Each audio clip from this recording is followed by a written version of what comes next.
Com a mão, handball, basquetebol, voleibol, futebol, com os pés, com as pernas, com a cabeça. Vamos, Deco vai fazer o golo, atira, golo! Isto é o Sport do Benfica, não é o PAOK de Salónica. Riquelme, solo por él en este gol. Señoras y señores, Riquelme a los 20. Só sou na PlayStation. Na PlayStation eu consigo resolver isto.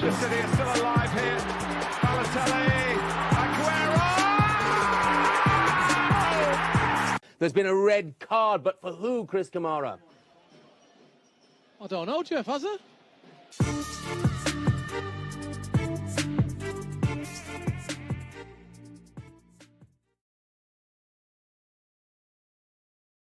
Bem-vindos, malta, ao episódio 26 da temporada do Segundo Poste. E eu tenho um meia-culpa já para fazer antes de passar a bola aos meus dois amigos que estão aqui hoje, Pedro Guarda e Diogo Maia. Isto é real. Eu deixei a minha máquina de barbear a carregar de manhã, quando saí de casa. Voltei há pouco a casa. Até disse ao Maia e ao Guarda: olhem, esperem um bocadinho, dei mais 10 minutos que eu vou lá abaixo à casa de banho agora, dar uma rapada no bigode agora rápido. E a minha máquina pifou de vez. Já não estava muito bem, eu achava que era da bateria, daí ter deixado o dia inteiro a carregar e não tipo só quando chegasse a casa hoje. A minha máquina não funciona, vou ter que comprar uma máquina nova esta semana para fazer o bigode, para cumprir com a promessa a que vocês acederam tão bem dos 2.500 subscritores no YouTube do Segundo Poste. E portanto, eu sei que vou ser rasgado pelos meus dois amigos hoje durante o episódio, pela Rita ao longo da semana no grupo e nos comentários do YouTube, por vocês todos nos grupos do WhatsApp, os que são meus amigos, e nos comentários do YouTube e do Spotify, os que não são meus amigos, mas que acompanham o Segundo Poste. E portanto, quero fazer esta meia-culpa. A culpa é minha, obviamente, porque não precavi esta situação, mas meio que não tenho a culpa da minha máquina, afinal, não estar a funcionar. Eu volto a dizer, eu achava que era da bateria, não é, porque eu deixei a máquina a carregar o dia inteiro e, portanto, obviamente, que devia estar a funcionar agora. Está 1 minuto e meio a arranjar desculpas. Não é desculpa. Eu disse que ia fazer uma meia-culpa e estou a assumir perante as câmaras, perante todos vocês, o que é que aconteceu. Fica a promessa, naturalmente, de que, obviamente, com a máquina nova, eu no próximo domingo vou aparecer aqui sem o meu bigode. Isto é ponto assente. Bem, agora fala tu, é melhor. Se vissem a cara do Guarda quando eu e o Guarda ligámos os dois a câmara. Eu nem quis acreditar. Eu pensava que ele estava mascarado ou uma coisa assim. Nem quis acreditar. Tinha posto um bigode falso. Uma coisa dessas, que estava colado e ia tirar. Eu não sei. Para além do óbvio desrespeito que é pelos nossos subscritores, isso já nem vou. Por isso é que eu estou a pedir desculpas. Sim, mas para além disso, aqui na nossa relação pessoal, andei a defender-te esta semana. Andaste e eu ainda hoje disse obrigado, Maia, por me estás a defender perante todos. Hoje defendi-te porque acho que tu tens os seus defeitos, mas tu és um homem de palavra. Isso. Pus o meu peito às balas ontem num jantar que tivemos, em que estivemos por acaso os três, com mais amigos nossos. Expus o peito às balas. Hoje, perante a Rita, que disse, foi a primeira a dizer: já vi tudo.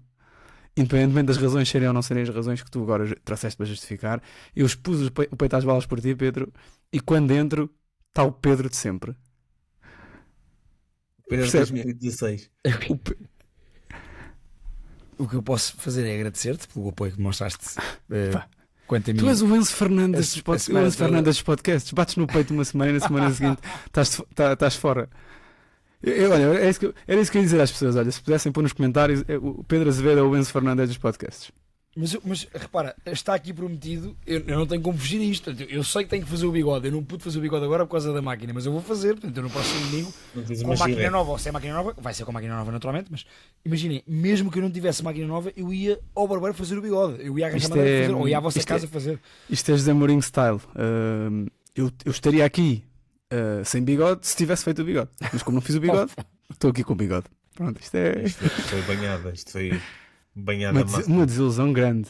Eu acredito que tenha sido uma grande desilusão. Pronto, espero que aproveites bem esta semana com o teu bigode, porque já sei que isto só vai ser feito no domingo à noite. Claro, agora vou aproveitar ao máximo até. Não. Se calhar faço logo domingo bem a cedo. Mas vou tentar rentabilizar mais uma vez o bigode até ao final da semana. Olha, durante esta noite não te vou expor nos grupos. Vou esperar que as pessoas reajam. Amanhã. Para a desilusão não ser antecipada. Eu amanhã, quando vier ao WhatsApp, Pois, é melhor. Um homem de palavra, tenho-te como um homem de palavra. E sou. Pronto. Ósimo, Isso- também te meteste na toca. Meti Já na toca disse, do lobo. em vez de tirar os 5.000 aos 10.000, aos 10.500. Pá, Mas diz eu uma acho que- coisa eu especial. acho que o mínimo dos mínimos era. Eu também quis alinhar nisso. O mínimo dos mínimos era você te lançar um desafio para a guarda para os 3.000, mas Não, isso mas era só o mínimo posso, dos só mínimos. posso fazer isso depois de derrubar o bigode. Portanto, para a Sim, semana, sim. para a semana lanço. 3.000 Tem que ter legitimidade. 3.000 para o guarda. Está bem, 3.000. Tem que ter legitimidade para, Sim, sim, para, eu acho que para fazer isso. para a semana traz o bigode, traz um desafio para a guarda ou para a Rita. E É depois isso, tira-se para a a semana, sorte. com uma Para a máquina Rita, nova, para a Rita, para a Rita, venho. para a Rita. Rita Tem que não ser está bigode. cá. E já agora, É, vou é. deixar aqui o desafio. Na próxima semana, portanto, quando eu fizer o bigode, eu quero que a malta também comente se gosta mais de me ver com ou sem bigode. Sim, mas antes disso, esta semana é Pedro Azevedo, é o Enzo Fernandes dos podcasts portugueses. Até o próximo Faz domingo sou considerado como o Enzo Fernandes dos podcasts Bate portugueses. bate no peito e aparece aqui exatamente igual. Meu Deus, olha. Marca um gol na taça e bate no peito e depois 2 dias depois está fora. Pronto, bem. Avança lá com isso. Vamos ver. Bora, vamos avançar então. Pedro Guarda e Diogo Maia, vamos aqui ao episódio 26. Eu proponho que comecemos pelo jogo que terminou há pouquinho. Portanto, vamos já ao Benfica. Ao Benfica 4, Estrela da Amadora 0. Jogo que teve lei do ex, com Sidney Cabral. Não lei do ex, neste caso, pela assistência. Vocês percebem porque digo isto. E a minha questão é, diretamente ao Pedro Guarda. Este Benfica, com Sudakov, nesta forma atual, poderá ser um Benfica diferente com Rafa titular? Achas que Rafa vai ser titular no lugar de Sudakov, mais semana, menos semana? Ou Sudakov vai ultrapassar este momento de forma, que acho que é mais psicológico, mais em baixo, e vai conseguir ultrapassar, e portanto não se por essa questão, e portanto até pode jogar Rafa titular, mas não por Sudakov neste caso.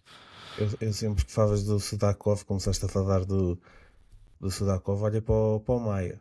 Porque andou a vender o Sudakov, eu estou desconfiado que foi o Maia que vendeu o Sudakov ao Benfica. Era o que eu ia dizer agora. Não ganha comissão.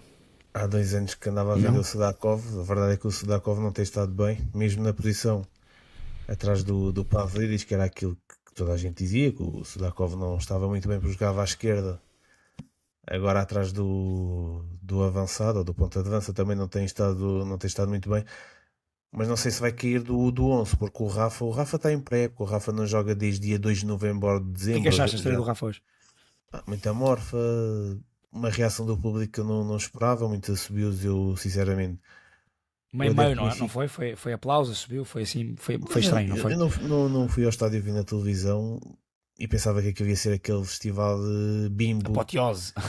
sim, habitual, sempre que há um regressado parece que voltou o Maradona ao Benfica, e fiquei surpreendido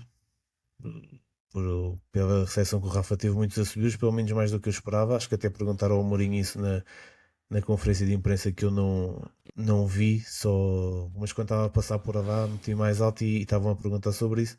Surpreendeu, mas o Rafa está em pré-época e não me parece que vá voltar aos indícios físicos que são precisos agora. Não é que o Benfica, Mas qual é a razão para o Rafa ser assobiado? da forma como saiu, não sei. Aliás, foi a única pergunta que eu vi da conferência de imprensa e Mas Eu agora ouvi quase toda, por acaso não ouvi Mas é que essa. eu não me lembro mesmo qual é que foi a forma que o Rafa saiu. Foi não querer renovar não com o quis Benfica. renovar. Mas, E os adeptos do Benfica encararam isso como uma traição, ou como uma chapada, Sim, não faço não ideia. quis renovar. E eu acho que o ciclo do Rafa, curiosamente, foi daqueles bem fechados pelo Benfica, porque e o Benfica tem sérias dificuldades. Eu acho que disse isto aqui quando o Rafa saiu. O Benfica tem muitas dificuldades em fechar ciclos, e acho que o ciclo do Rafa foi bem fechado na altura. Quer dizer, fez 8, 9 anos de Benfica, ganhou campeonatos, ganhou uma taça, acho eu, mas ganhou títulos, fez parte da equipa do Tetra. Acho que só não está no primeiro campeonato dos 4. Não está em 15-16, sim, exatamente. Faz boas épocas no Benfica, dá muito rendimento desportivo e sai para ganhar mais dinheiro para a Turquia com 31 anos. A principal arma do Rafa é a velocidade. Com 31 anos vai perdendo essa característica. Um ciclo bem fechado por parte do Benfica e por parte do Rafa. Reabriu-se agora. concordo totalmente, por isso é que não percebo os assobios ao Rafa. Para Então, mim, sim, como houve assobios ao Grimaldo na altura também, quando saiu mais ou menos nas mesmas circunstâncias. Sim. Se bem que o ciclo do Grimaldo talvez pudesse ter sido prolongado, porque depois estourou-se 14 milhões no Jurasek, que nem valia uma nota de 5 euros. Guarda, antes de eu perguntar uma coisa ao Maia, diz-me só então o que é que tu achas no fundo pegando ou não na Mas, questão Rafa, olha, o que é que se passa sinceramente, com o Sudakov? O que é que tu vês disto? E achas que vai saltar do 11? Achas que não vai? Ou seja, não, acho que o Sudakov não vai saltar do 11. Acho que neste momento é uma crise de confiança também, porque ele tem qualidade. E ontem comentava contigo que os jogadores do Benfica têm todos qualidade, mas estão todos numa crise de confiança, parecem todos piores parecem do que todos são. piores, não é? Pois, é. Exato, o Richard Rios tem qualidade, o Sudakov tem qualidade, o Enzo tem qualidade, tem todos qualidade individualmente, só que depois parecem todos piores do que realmente são. E não sei se vamos tocar nisso, mas aquele penalti do Pavlidis em Turim é paradigmático da época do Benfica. Parece que quando tudo corre mal ainda vai correr pior. Mas acho que ainda o assunto do Sudakov, acho que não vai cair do 11. Acho que é uma questão de confiança acima de tudo, nem naquela posição que ele vai render mais. Mas os jogadores do Benfica estão todos em sub-rendimento. Acho que a equipa do Benfica não vai mudar muito até a final da época em termos de 11. Vai jogar o Dedic em vez do Banjaki, por exemplo. Hoje o Richard Rios vai entrar e depois quando voltar uma das motas ou o Bruma ou o Luquebaquio vai ser titular porque é o que o Mourinho quer. Provavelmente no lugar do Cine, mas vai ser por aqui. Nem me acredito que o Prestiani salte. E acho que o Sudakov também não vai saltar. Portanto, vai andar por aqui. Não acredito em grandes revoluções. Nem que o Rafa venha para ser titular esta época. Depois para o ano, com mais uns mesinhos em cima, porque todos os meses que o Rafa acomodar é menos velocidade que tem e é a arma dele. Não sei se entra no 11 na próxima época, mas acho que este ano não. Agora o Rafa vai acrescentar qualidade ao Benfica, porque o Rafa, apesar de tudo, em condições normais é melhor do que a maioria dos jogadores que estão no Benfica neste momento para aquelas posições. Se é para jogar nas alas, acho que o Rafa perde muito das qualidades que tem. Se é para jogar no lugar do Sudakov, não sei o que é que vai ser feito do Sudakov.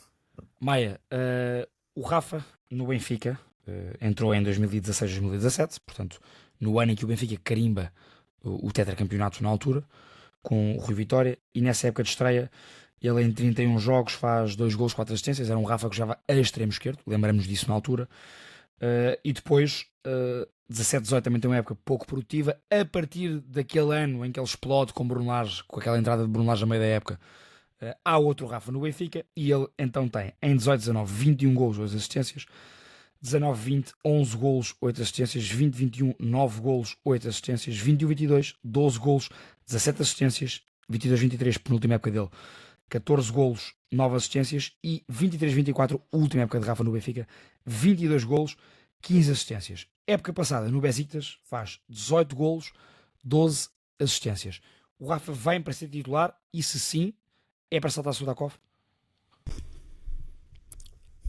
Sim, primeira sim, vem para ser titular. O Rafa, na minha opinião, tem que estar no melhor 11 do Benfica dos últimos 20 anos. Acho que não tenho grande dúvida sobre isso, no que toca ao rendimento, no que toca à consistência. O facto, os melhores jogadores individualmente mais capacitados que passaram pelo Benfica, a verdade é que também não aguentaram muito tempo. Portanto, o Rafa também entra nessa categoria, que talvez o Pizzi também entre. São jogadores que jogaram muito tempo, porque se calhar não tinham nível para mais do que isto, mas aqui aguentaram-se muito tempo e foram muito bons, com muito rendimento. Portanto, o Teodoro acho que ainda é o jogador para ser titular. Acho que já disse isso várias vezes em conversas nossas. Acho que vem para ser titular do Benfica em condições normais. Acho que é um jogador que seria titular em todas as equipas do Campeonato Português neste momento, salvo raras exceções, acho que só de escolha de perfil, ou seja, um bocadinho mais subjetiva de quem é que nós gostamos ou não. Mas acho que o Rafa está ao nível dos melhores jogadores do Campeonato Português. Já disse isto várias vezes. Se vem em forma ou não, eu não sei. Pelos vistos parece que não vem, porque não tem ritmo de jogo. E também parece um bocadinho em baixo de forma fisicamente, relativamente àquilo que eu conheço dele. Se é para sair Sudakov, pois, não sei se não. Não sei se não voltará ao esquema antigo. Não sei se não voltará ao esquema antigo do Sudakov encostar à esquerda. Ok. Porque acho que é a posição que está menos bem definida no 11 neste momento, porque me parece-me que andará. Porque Prestiani, acho que também neste momento acho que saltou para titular. Não, olha, por acaso há bocadinho. Também é um jogador fácil para saltar para o banco outra vez, não é? Acho eu. Pois, acho Sim, acho que o Sudakov não é esse jogador. Acho que o Sudakov não é um jogador mais fácil de saltar para o banco. Prestiani é. E depois o Prestiani sai. Yeah. Eu há bocado disse que não, mas se calhar. Acho que será por aí, diria. Agora, é uma questão interessante. Ninguém aqui vê Rafa como um extremo, hoje em dia. Isso é pontuação, não é? Mas já não vejo há algum tempo. O Rafa, já há uns anos, certo. Eu acho que a grande arma do Rafa, como agora está a dizer, é a velocidade, mas principalmente é dentro. É de toque curto, combinações rápidas. Acho que tem um ponta de lança para isso. Acho que o único jogador que não está em sub-rendimento, se calhar até está em sobre-rendimento, é o Pavlidis, na minha opinião. Os números que tem acho que são inacreditáveis, porque depois aquilo que se vê em campo, ele é um ótimo jogador, mas aquilo que se vê em campo em momentos decisivos desta época tem falhado. E é um azar contra a Juventus, mas tem sido vários dos azares nos jogos grandes. No Dragão este também ano. teve um azar, não foi? Este ano, são muitos azares, e quando o momento aperta parece-me sempre que é um jogador que cede um bocadinho emocionalmente, e acho que é por isso também está no Benfica com a idade que tem. Parecem perfis engraçados de jogarem juntos, não sei se não são demasiados interiores. Rafa, Sudakov, os próprios médios, não sei se não é tudo muito por dentro. Depois o Benfica não tem laterais, à exceção do Dedic, ou seja, falo dos titulares, portanto, o Dal não dá a projeção à esquerda que o Dedic dá à direita. Sim, Hoje foi mas o próprio também dá muita projeção. O próprio Dedic, não quer ser injusto com o Dedic, mas o próprio Dedic é um jogador que muitas vezes vem para dentro, não é? Sim. Um jogador que, e é um acelera que muitas vezes define mal, inclusive, no último terço. Se é isso que o Mourinho quer das suas equipas, eu continuo com dúvidas, não é? Eu continuo com dúvidas sobre como é que o Mourinho quer jogar, portanto não me parece que o Mourinho quer muitos jogadores interiores, pelo aquilo que é o perfil dos jogadores que está a contratar ou se tem falado e nos quais ele tem apostado. Não sei, vamos ver. Agora, eu não tirava o Sudakov do banco, atenção, faço aqui uma nota. O Sudakov também me tem desiludido um bocadinho, porque pelas razões óbvias que toda a gente, eu tinha grandes expectativas sobre ele, e acho que ele, para além das expectativas que eu tinha, é um jogador que as críticas que eu fazia no início, de estar a jogar fora de posição e de estar principalmente a pedir-lhe coisas naquela posição, porque ele muitas vezes jogou interior esquerdo, muitas vezes viu a jogar como interior esquerdo, mas com mais bola do que tinha quando aqui chegou. A verdade é que na posição em que eu acho que ele pode ser ideal nestes 11 do Benfica, a coisa não tem corrido bem. Acho que concordo, acho que também é uma coisa mais emocional, mais psicológica, como os outros todos têm, mas isto é futebol profissional, é futebol de mais alto nível, tem de conseguir ultrapassar isso. E o Sudakov tem de ser esse jogador. Hoje até me fez alguma confusão e não tem sido, portanto pego nesta última frase. O Sudakov devia ser esse jogador, não tem sido, e hoje particularmente fez-me alguma confusão, porque num jogo em que o Benfica até abriu o jogo com tranquilidade, ou seja, o Benfica não forçou muito para criar perigo no jogo de hoje contra o Estrela da Amadora. Eu estava à espera que Sudakov, jogando mais por dentro, portanto recebendo entre linhas, tendo até algum espaço, porque esta equipa do Estrela não é muito agressiva sem bola. E eu aponto esta crítica à equipa do João Nuno desde que ele se estreou em Alvalade contra o Sporting. Não me parece de facto ser uma equipa, num momento sem bola, agressiva, que feche bem os espaços, que seja rápida na reação à perda, ou que quando está em organização defensiva seja uma equipa que seja aquela equipa tampão, que é complicada para os adversários de penetrar no seu bloco. E portanto eu estava à espera de, com todas estas veleidades por parte do Estrela, que o próprio Sudakov assumisse mais, e portanto que conseguindo receber a bola, e ele conseguiu receber a bola, que depois tomasse a opção certa, e ele metia sempre a bola à esquerda quando era para quando era para combinar no meio. Sim, sabes que tinha sempre a opção errada, não é? No Sudakov há uma coisa que me tem afligido um bocado, até que era uma das grandes armas que eu via, que sempre que falei no Sudakov gostei, sempre que eu vi jogar falei sobre isso, é que ele sempre foi um jogador que eu nunca tive, sempre foi fácil para ele assumir o jogo. Mesmo que errasse, certo? E por isso é que eu também acho que é uma questão mais psicológica, porque ele hoje está menos, mostra-se menos ao jogo, parece menos, com menos vontade de ter bola e de ser comandante da equipa, e isso tem impacto direto no jogo dele, tem impacto direto no jogo do Benfica. O jogador foi contratado para ser eu acho que o Sudakov foi para ser o jogador. Acho que a equipa podia estar montada. Também não acho que a equipa esteja montada para isso. Acho que ele já chegou tarde e houve esse impacto também. E toda a confusão da época do Benfica e do modelo de jogo, tudo muda, não é? Agora, se eu gostava que o Sudakov não entrasse na categoria de jogadores que vinham com os Wall Schmidt desta vida, certo? Eu gostava, mas não tem feito por isso. A verdade é esta. Há um jogo... mesmo nos jogos internacionais, em que eu também estava à espera que ele desse aqui o salto. A verdade é que Sudakov, que ao nível da Liga dos Campeões e da Liga Europa, resolvia muitos jogos para o Shakhtar Donetsk. Lembro perfeitamente disto. Deixa-me só agora dizer que há um jogo que me fica na retina em relação ao Sudakov, e é uma dúvida que eu lanço, não tenho resposta para isto. É um pensamento que tenho e que deixo para vocês os dois e para a malta que nos está a ouvir. Fica-me na retina a segunda parte do Sudakov na Madeira, no Nacional da Madeira Benfica, que o Benfica vira. E em que a certa altura, quando Mourinho mexe de tal forma na equipa em que coloca Ivanovic, Prestiani, Sheldrup para cima, O Sudakov vem fazer dupla de meio campo com o Auschwitz. Auschwitz assume uma posição um bocadinho mais recuada e Sudakov assume uma posição mais como 8, digamos assim. E achei interessante esse jogo, porquê? Porque foi finalmente o jogo em que eu vi Sudakov a pegar no jogo, o que tu dizias agora, ou seja, a assumir. O Sudakov recebia do Auschwitz muito a meio campo, não muito à frente, portanto muito atrás. Mas a pergunta que eu te E faço... ele pegava na mas é bola, jogador- ia para cima e fazia passe. Mas neste plantel do Benfica, ele não está nesse sítio. Não parece. Mas pensa aqui, se calhar porque não? O Benfica tem excesso de médios naquela. Às vezes não parece por causa das lesões e dos castigos, mas eu acho que o Benfica até tem bastantes opções diferentes Tem. para aquelas duas posições. Fico sempre na dúvida do que vi nesses 30 minutos, digamos assim, do Benfica na Madeira. Será que poderia ser por aí, pelo menos em jogos em que o Benfica tem mais bola? Percebo perfeitamente às vezes, mas também acho que é por essas meias horas que a malta continua a acreditar no Sheldrup. Certo, E, portanto, certo. nesse Que entra muito bem aspecto, nesse jogo também, sim.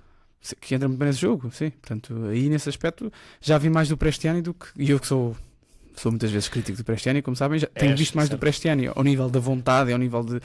Pelo menos procurar fazer alguma coisa do que. E errar, mas ir outra vez a tentar, percebo o que dizes. Sim. Ou seja, são jogador, eu estava à espera de um Sudakov que não tivesse medo de às vezes ser inconsequente. Ou seja, pronto, o que eu fiz não teve um impacto direto num gol, falhei o passe, falhei neste último passe, falhei neste remate. Vejo um jogador muito, muito paradinho no seu raio de ação, que até está disponível fisicamente para defender, mas não foi para isso que ele foi contratado. Não foi para isso que ele foi contratado. Foi contratado para ser o jogador, o talismã da equipa. Eu acho que neste momento não é. O que tu e toda a gente se calhar esperavam em relação ao Sudakov, eu próprio, e quando digo toda a gente é porque acho que a maioria das pessoas que está atenta a futebol, mais do que ao campeonato português, tem noção de facto da qualidade inata do jogador. Depois se ele rende ou não é outra conversa. Sim. Era que mesmo dentro do marasmo ofensivo do Benfica, que é muitas vezes latente, que Sudakov fosse uma pedra nesse marasmo e portanto que desse um safanão nesse marasmo, que a bola chegasse a ele e que a partir dali o jogo fosse outro, não é? E não está a ser. Mas sabes que é curioso, e desculpa, agora também tenho algo a dizer sobre isto, mas é curioso porque às vezes nós depois só pensamos nisto quando não há desempenho, quando não há rendimento, mas a verdade é que o Sudakov ainda estava no Shakhtar Donetsk. Certo. Portanto, há aqui questões que eu vejo jogos de futebol, eu não acompanho o jogo nos treinos, não sei como é que é a postura dele fora do treino, não sei como é que é a postura, como é que ele é emocionalmente, como é que ele está a gerir esta questão toda da guerra, não faço a mínima ideia, isso não é trabalho meu, é trabalho do Benfica. Mas a verdade é que o Sudakov, que eu acho que do ponto de vista técnico, do ponto de vista das capacidades individuais, daquilo que eu já vi, é obviamente titular no Benfica e entra para o top 3 jogadores no Campeonato Português, no plano, obviamente, do papel, no plano teórico. A verdade é que há aqui esta componente, há vários componentes que são extra campo que nós não conhecemos, não sabemos como é que é a postura do jogador, a atitude do jogador, e não estou a dizer que ele não é um jogador esforçado, estou a dizer que para ser jogador de futebol ao mais alto nível, há aqui uma componente de competitividade até emocional, que não chega só a ter os melhores pés no treino, não é? E portanto eu não faço ideia, sei que neste momento o Sudakov ainda era jogador do Shakhtar quando chegou ao Benfica, e normalmente um jogador com esta capacidade que já mostrou até ao nível da seleção, já mostrou fora, já mostrou em competições europeias, já não chegam ao Benfica. É um jogador que já está no mercado europeu. Pronto, para mim é uma desilusão. Até diria mais, neste momento até agora, claro que não acho que seja um flop, se calhar é, naquilo que são os padrões atuais da história dos flops ou não. Neste momento, para mim, até pelas expectativas que eu criei quando disse que ele ia ser um jogador super diferenciador no Benfica, não tem sido. É de longe a maior desilusão que eu tenho neste momento da época aqui em Portugal, diria. Guarda, vou a ti e depois Maia responde isto que vou perguntar também ao Guarda. Se consideras, há pouco com a tua explicação, tu não vês Rafa já como titular para esta época, correto? Sim. Ok. Depois desenvolvendo o raciocínio, vi com o Maia, talvez Sudakov na esquerda, Rafa no meio e uma das motas na direita, como o Mourinho quer. Queria perguntar isso agora. Na tua opinião, portanto, faz-me o teu trio atrás de Pavlidis, aquele que tu achas que deve ser titular, não o que tu achas que vai acontecer, o que tu achas que devia acontecer, e depois o que achas que o Mourinho vai colocar, e depois Maia segue com isso também, por favor. Sinceramente é muito difícil se fosse o Mourinho, quem é que jogavam os três homens que jogavam atrás de Pavlidis? Se calhar eu vou contra aquilo que eu andei a defender este tempo todo, mas vendo o rendimento do Sudakov a 10 naquela posição ali, se calhar mantinha-o na esquerda, Rafa no meio e o Kebak, que é o Bruma, na direita, e eu acho que é isso que o Mourinho vai fazer também. Ok. Parece-me que sim. O Sheldrop tem pouca intensidade competitiva, está mais que visto isso, tal como o Maia disse, aquela meia hora na Madeira, que foi onde o Sheldrop entra melhor, e agora no Dragão também entra bem, que até mete aquela bola no Pavlidis, mas são sempre situações onde o Benfica está a correr atrás do resultado. Essa meia hora no Nacional não pode ser exemplificativo de nada, nem para ver o Sudakov a 8. Porquê? Porque o Sudakov tem pouca intensidade defensiva, tem pouca intensidade ofensiva neste momento, e ainda menos tem defensiva. E numa equipa onde o Mourinho tem posto invariavelmente o Leandro Barreira 10 para ter mais agressividade na recuperação, logo naquela primeira fase de construção do adversário. Portanto, não estou a ver colocar o Sudakov a 8, que os adversários já passaram aquela primeira barreira do Benfica, e depois ter havido um Sudakov em vez do Richard Rios, por exemplo. O Richard Rios, por todos os defeitos que lhe possamos apontar, é um jogador que tem uma atitude defensiva boa, e corre muito, bate muito. Portanto, não estou a ver nunca o Sudakov a 8, e se calhar, tanto eu como o Mourinho, vejo Sudakov na esquerda, Rafa no meio, e talvez vou acabar aqui na direita quando voltar. Agora é assim, Rafa está em pré-época, vai demorar algum tempo a recuperar os indícios físicos. O Lukebakio, não sabemos como é que ele vai voltar, nunca percebi bem aquela lesão, o que é que foi, o que é que Deve não foi demorar também. muito a voltar, digo eu, porque ele supostamente só volta Para as em características fevereiro, que tem, exato, para as características que ele tem, vai demorar a voltar, vai demorar a a engrenar, estar não é? a engrenar, e depois é aquele jogador que não passa a ninguém, precisa muito de bola, vai errar O jogo é ainda mais dele, do o jogo é dele. vai errar ainda mais do que já erra. E Sudakov na esquerda, porque eu não vejo grande diferença de rendimento do Sudakov da esquerda para o Sudakov do meio. Portanto, tendo em conta que o Sudakov efetivamente é bom jogador, e se calhar é melhor que o Sidney Cabral, é melhor que o Sheldrop, ou pelo menos ainda oferece dentro do sub-rendimento, ainda oferece mais rendimento, se calhar ia por aí. E é por isso que eu acho que o Mourinho também vai optar por isso. Maia, o teu trio e o de Mourinho. Acho que é igual ao que o Guarda disse. Não tenho muita coisa a acrescentar. Até acho que a época do Benfica está bastante condicionada depois daquilo que se passou em Turim. Portanto, acho que vai ser. Acho que o Mourinho se vai defender até ao final da época com isto que fez hoje, por exemplo, com a entrada de jovens jogadores. E portanto, vai haver um 11 base, um 11 titular. Eu sei que o objetivo do Benfica é ficar em segundo, e tem obviamente esse desafio, não é? Mas eu diria que ele não vai mexer muito. Sendo que eu acho que, apesar de tudo, acho que o investimento do Rafa é para rendimento imediato. Mesmo que ele não esteja a 100%, acho que vai fazer aqueles 60 minutos, 65, portanto acho que vem para ser titular. E portanto aí diria que, pá, acho que a Mota vai ser o Sidney, por acaso, à direita. Acho que vai ser o mais... É o que eu espero, no sentido em que não sei em condições é que está o Bruma, o Lukebakio a partir também não é imediato, portanto nesse aspecto eu diria que vai ser o Sudakov encosta à esquerda, o Rafa no meio e provavelmente o Sidney Cabral à direita. Diria. Certo.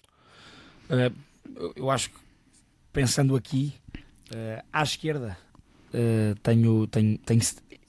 onde subsistem mais dúvidas para mim. Portanto, concordo com o Guarda também. Portanto, vou ao teu encontro, Guarda, em relação a essa posição. Parece-me que é onde há mais dúvidas, porque é a posição onde ninguém pegou. Portanto, ninguém pegou ali. O denominador comum é o defesa esquerda, mas pronto. É Samuel Dal. que tu tens sempre desconfiança em relação mas tem impacto no ponto de vista ofensivo, acho eu, não é? Quando defesa esquerda também não. Mas quer dizer, não quer responsabilizar o Dal pela falta de rendimento dos outros. Mas que o extremo não funciona por causa do Dal, certo? Claro que não, mas apesar de tudo, acho que também estamos a perder demasiado tempo com o Benfica, sinceramente. Certo, antes de sairmos do Benfica e vamos já seguir a luta pela liderança, que essa interessa mais honestamente atualmente. O Benfica em Turim faz um jogo em que tem mais bola do que os Juventus, portanto tem 54% de posse de bola contra 46%, remata mais do que os Juventus, tem 16 remates contra 12 no jogo fora, tem mais cantos, tem 7 cantos contra 4. Hoje o Benfica em casa contra o Estrela da Amadora tem 66% de posse de bola. O Benfica muito mais controlador do jogo com bola do que o que se tem visto habitualmente com José Mourinho. No Benfica tem 15 remates contra 3 do Estrela, 8 à baliza contra 1 do Estrela e 6 cantos contra 1. E trago estes dados porque era algo que eu queria trazer para cima da mesa em relação à minha opinião deste momento do Benfica, digamos assim, que é uma equipa que, de facto, como o Guarda dizia, tem jogadores com qualidade, que estão abaixo daquilo que podem fazer porque toda a gente lhes reconhece qualidade. No plano individual e no plano teórico, mas que é uma equipa que, minha opinião, com uma época tão mal preparada, mais uma vez, com as mudanças abruptas que foram feitas de Bruno Lage para José Mourinho, mais uma vez, e obviamente na altura com um objetivo, parece-me a mim, bastante eleitoralista nessa tomada de decisão, no momento em que o foi feito. E portanto, com tudo isto a mudar, não em termos de sistema tático, mas em termos de modelo de jogo, em termos de intenção, da forma como a equipa joga, como se prepara, como os jogadores também têm estímulos diferentes, com treinadores diferentes, parece-me que tudo isto contribui para que os jogadores do Benfica estejam um nível ou dois abaixo do que deviam estar e do que têm qualidade para estar. Pelo menos estes jogadores que temos vindo a falar mais, reforços com qualidade, acho que toda a gente na altura no verão, e nós aqui no segundo posto reconhecemos isso, essa qualidade. Começamos a ver o Benfica agora que já consegue, inclusive num jogo contra os Juventus fora, ter mais controle do jogo, ter mais bola, ser uma equipa que até consegue criar para chegar ao último terço. Mas depois, na minha opinião, e esse é o meu take geral em relação ao Benfica, é uma equipa muito estéril. É uma equipa que não tem maturidade competitiva. É uma equipa que sofre um gol e abana e vai por aí abaixo. É uma equipa que quando o jogo está 0-0 nunca há a segurança de que o Benfica vai ser a primeira equipa a colocar-se em vantagem, mesmo que tenha mais bola e que esteja a criar mais perigo. E portanto parece-me no fundo que é uma manta de detalhes. São retalhos de grande qualidade, mas é uma manta de detalhes a equipa do Benfica atualmente. E portanto faço este plano geral porque era algo que tinha aqui na cabeça desde o jogo do Benfica em Turim, já há 10 anos naturalmente, mas esta semana em 2 jogos em que o Benfica tem claramente mais bola, num deles contra uma equipa de melhor qualidade, que um Kefram Turram marca um gol daqueles do nada. Isso não acontece no Estrela, portanto as diferenças também são estas. Do nada, mais ou menos. Não, do nada, quando digo do nada, não é capacidade, também tem capacidade defensiva do Benfica. Sim, pouca agressividade também. Pronto, portanto, é que esses aspectos eu acho que são também importantes. São também, então, para além, Maia, desta esterilidade ofensiva que eu refiro, o Benfica sofre. Achas que também há falta de agressividade? O Benfica sofre em jogos de qualidade média alta e alta. O Benfica sofre muito, com muita facilidade. E não é só sofrer gols, sofre. É uma equipa que sofre muito com muita facilidade. Apesar de todas as vezes estar num momento melhor, ainda hoje ganhou 3-0 ao Nápoles, é uma equipa que está melhor. Acho que também quis um bocadinho que o Benfica tivesse mais bola e portanto também jogou com isso. Eu não vi o jogo, depois só vi depois o jogo depois, não vi o jogo em direto, mas fui lendo aquilo que vocês estavam a dizer e fui vendo aquilo que vocês estavam a dizer. Acho que se adivinhava aquele resultado durante o jogo. Acho que o Benfica está, nestes jogos nunca parece, ao contrário, por exemplo, de um Sporting, aqui não quero pôr o Porto que não está na Liga dos Campeões, aqui um Sporting que me parece sempre longe de perder os jogos, estes jogos. O Benfica parece-me sempre mais perto de perder, mesmo quando está melhor. Ou como eu dizia, não é? Mesmo quando tem mais bola e mais supostas oportunidades de perigo. Uma equipa muito perto, como estavas a dizer, e bem, acho que concordo totalmente, uma equipa que está sempre perto de, à mínima contrariedade, acabou. Certo. Isso é a época do Benfica, nessa época do Benfica. E aí peço desculpa, Mourinho tem responsabilidade também. Não são só os jogadores. Mourinho tem responsabilidade também. Certo. Até porque é bicampeão europeu e ganhou tudo o que havia para ganhar. Sim, tem a experiência que tem, não é? Sim. Concordas, Guarda? Também há responsabilidade de Mourinho aqui, direta? O Mourinho queixou-se depois do jogo da falta de experiência dos jogadores. Eu acho que não desculpa tudo, apesar de tudo, vejo alguma evolução do Benfica que foi ao Newcastle, por exemplo. E fact-checking, Guarda. Os jogadores do Benfica, isto foi provado por toda a gente, bastava ir ver. O 11 do Benfica tinha mais jogos de Champions do que o 11 da Juventus. A sério? Sim. Olha, não vi esse dado. Mas pronto, olha, é mais uma que o Mourinho se calhar devia estar acabado. Mas vês também muita responsabilidade direta de Mourinho nesta esterilidade ofensiva da equipa e neste momento em que o Benfica abana por todos os lados com pouca coisa do adversário. Acho que o Benfica é uma equipa que teve os azares que o Mourinho já disse e toda a gente que está de fora também consegue ver as lesões, principalmente as lesões que têm tirado os jogadores fora da equipa nestes jogos e que faziam muita falta, mas a verdade é que falta mesmo muita coisa ao Benfica para além disso. E as soluções que o Mourinho tem também parece que não estão muito espremidas. Por exemplo, o Pavlidis está espremido ao máximo, é um jogador que tem tido alguns problemas também, eu acho que de confiança, com aqueles golos falhados no Dragão, este penalti, pá, que eu vi aquele penalti e comecei-me a rir. Comecei-me a rir. Porque, certo. Quer dizer, então... foi caricato. Absurdo. Foi caricato. E depois as alternativas que o Benfica tem. O Benfica espeta 23 milhões no Ivanovic, que era um jogador que aparentemente tinha muitos clubes atrás, podia não ser os maiores tubarões, mas tinha clubes atrás, tinha interessados. E não está a espremê-la de forma nenhuma, não está aproveitável. Houve um fogacho, aparece bem contra o Nápoles, nunca mais entra de entrar mesmo, não é? A jogar 5 minutos ou 1 minuto. nunca mais é opção a sério. E não se percebe Hoje jogou um miúdo de 17 anos. à frente do. Mas isso Sim, também Ivanovic. é política. Também é política. Certo que seja, mas se o Ivanovic estivesse bem, tinha jogado. Sim, Ou se o sim. Mourinho confiasse nele. Pois, isso. Mas parece-me, claro, que o Mourinho escuda-se muito atrás desses problemas que o Benfica tem tido em termos de lesões para desculpar alguns maus resultados que são evidentes. O Benfica tem, escuda-se naquela derrota com o Karabag quando ele ainda não estava. Mas o Mourinho também tem responsabilidade do Benfica não ter ganho ao Leverkusen. Não é que faz um bom jogo, mas perde o jogo. E o Leverkusen tem sido carne para canhão na Champions. Qualquer Sim, nem equipa, sequer foi qualquer, competitivo em entre Newcastle, aspas. por exemplo. Não foi competitivo no Newcastle. Foi presa fácil. No Chelsea joga mais ou menos. Não joga mal, mas perde. Portanto, Uhum. tem erros também individuais, posicionais. Pode ser culpa dos jogadores, mas o treinador estava para espremer. E o Mourinho, eu sinto que o Mourinho não tem espremido muita equipa como era suposto. E foi para isso que ele foi contratado, para Uhum. extrair mais da equipa do que estava a extrair o Vaz. Portanto, obviamente tem culpa. E o Benfica Certo. neste jogo contra a Juventus, ao contrário de outros, eu estava a assistir ao jogo e parecia mais ou menos pacífico que a Juventus. Quando apertasse um bocadinho ou quando fosse mais para cima do Benfica ia acabar por fazer aquilo que fez e ganhar o jogo e tirar o Benfica da Champions. Eu acho que era completamente irrisório e irrealista pensar que o Benfica ia agora fazer 4 pontos com os Juventus fora e Real Madrid em casa. Eu acho Bem, que era agora de ainda maluco. fica mais irrisório e mais irrealista, porque as hipóteses são ínfimas. Eu não, acho que ninguém acredita no que o Benfica pode passar, mas há malucos para tudo. Mas quer Certo.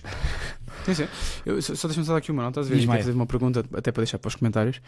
A primeira nota é que eu acho que mesmo que o Mourinho é das últimas pessoas a querer preparar a época do ano que vem. Acho mesmo. Achas? Porque acho que aí não vai haver grande forma dele se continuar a justificar com coisas do Laje, não é? E de preparação da época anterior a ele, porque se vai perceber como aconteceu no Fenerbahçe este ano. Aquilo que acontece que é Mourinho está fora dela. Pronto, não vou mais profundo que isso. A pergunta que eu deixo, e também deixo para os comentários, deixo para vocês: há alguma forma do Benfica salvar esta época? não. A única forma do Benfica salvar esta época era acontecer milagre atrás de milagre atrás de milagre e o Benfica ganhar o campeonato, que não vai acontecer. Pronto. Portanto, o Benfica ficar Sim, em isso era segundo não salva a preciso época. O Benfica ficar em segundo não salva a época. Ficar em segundo e ganhar a taça, não salva. A taça já Não, a foi, taça não, esquece. a taça não Taça. ganha. Exato. Taça, só se for o torneio do Guadiana. Certo. Então, mas que taça? Certo, tens razão. Só se for o torneio do Guadiana em julho. Olha, Este eu ano- acho que o Benfica só, ou seja, não tendo em conta as expectativas iniciais, tendo em conta o momento atual, só salvará em termos de perspectivas futuras, com resultados atuais, se por acaso acontecer o milagre de passar na Liga dos Campeões. Se acontecer esse milagre, Sim, mas Do passa Benfica. os campeões e depois perde logo no playoff. depois dependerá do sorteio, claro, mas Sim, mas Ou seja, acho que não podes dizer que salva uma época porque não, agora não, ganha o não, Real não. Por Madrid. isso é que eu disse, tendo em conta expectativas e títulos, não, claramente que não há hipótese nenhuma, mesmo que passe o Real, ou seja, mesmo que após vencer o Real O Madrid, Benfica isto tem que ganhar o Real acontecendo, Madrid. Isso é uma não também acho que questão. não. Mas imagine o seguinte cenário: o Benfica até passa com um milagre, é preciso ganhar o Real Madrid e depois 5 de 9 resultados Ganhar 2-0. acontecerem. Ganhar 2-0, 2-0 pelo exato. menos. Sim, exato. E portanto, imagina que isso, porventura, acontece e que o Benfica no final do ano até fica em segundo lugar e não em terceiro. Eu acho que mesmo assim não salva a época. Mas isso, pronto, seria o melhor cenário possível. E eu acho que não vai acontecer. Benfica podia ter ficado a 1 ou 2 pontos do Sporting. Toma essa ponta. Ora bem. Ponto muito boa para o bicampeão nacional e que demonstrou, eu acho que a grande personalidade nesta semana. Acho que podemos juntar os dois jogos. Aliás, o resultado é o mesmo. O Sporting vence em O Alvalade futebol tem 2-1. estas coisas. O resultado é o mesmo, os jogos são completamente Os diferentes. jogos são completamente diferentes, exatamente. O Sporting vence 2-1 para a Paris Saint-Germain e vence 1-2 em Aroca. Diogo Maia, em relação ao jogo de Aroca, e podes sempre fazer o paralelismo com o jogo de Alvalade, naturalmente com o Paris. Em relação ao jogo de Paris. Aroca, Como andas com essa agora? O Madrid e o Paris. o Madrid e o Paris. Não vou dizer o Munique, o Milão. Mas em relação a este jogo de Aroca, eu senti naturalmente o Sporting mais, eu não queria dizer menos produtivo ofensivamente, mas é verdade, mas mais sobre brasas, digamos assim. Parece que a bola queimava um bocadinho. Eu, como sabes, estava a cozinhar em grande parte, verdade. durante grande parte do jogo do Estavas, Sporting. Depois, obviamente, tive que o ver. Só para os ouvintes mais antigos do segundo posto, mais antigos, portanto, vão ter que ir lá atrás recordar, Sim, mas bem sei que antigo. temos muito ouvintes mais antigos do segundo posto. A receita de camarão de Pedro Azevedo Está bem está melhorada. bem melhor. Bem melhor. Menos gordurosa. Menos Diz manteiga, agora. menos. Diz lá agora. Melhorou diz lá. muito, melhorou muito. Melhorou muito. Quem dera ao Mourinho ter melhorado o futebol do Benfica, tanto como o Azevedo melhorou a receita de camarão dele. Sabe mais a camarão e menos a mostarda. Pá, eu quase morri uma vez a comer os camarões do Azevedo. Numa novo. Começou-me a doer o peito, começou-me a doer tudo aquilo. Era uma bomba de gordura. Não é? Sim, não foi por causa do álcool. Não foi por causa do álcool também, tens razão. Não, foi da gordura. Não. O que nem se dia. Pá, já apanhei grandes bebedeiras, nunca morri por causa do álcool. Agora, os camarões do Azevedo. Esquece. Voltando à Aroca, onde se come uma bela aposta aroquense ou aroquesa, não interessa, mas voltando à Aroca, a minha questão é esta, Maia. Num jogo de menor produção ofensiva, que o Sporting tem muita normalmente, mais do que os adversários, e num jogo em que me parecia que estranhamente a equipa do Sporting estava sobre brasas, com a bola no pé, apareceu aquele que é, e essa é a minha pergunta, ou que será atualmente o melhor jogador do campeonato, Luís Soares? Não. Não acho que seja. Ok. Não é o melhor jogador do Sporting. Neste momento. Sim, acho que o Luís Soares. Posso estar a ser imediatista, digamos assim, mas Acho que o Luís Soares depende muito dos excelentes jogadores que lhe dão as bolinhas, não é? Acho que depende muito disso. Não é? Acho que o Luís Soares é uma grande contratação. Acho que é uma grande contratação do Sporting. Não estava à espera deste rendimento, confesso. esta semana diz muito sobre o Soares, é brutal ok. a semana. Diz Diz guarda. guarda. Mas já lançou o mito ao facto antes que vocês me Então resolvam. vai, então manda lá o mito ao facto, pronto. Se o Sporting é Soares dependente, mito ao facto. É facto. É facto. Então estás-te a contradizer com o que Não disseste estou. agora.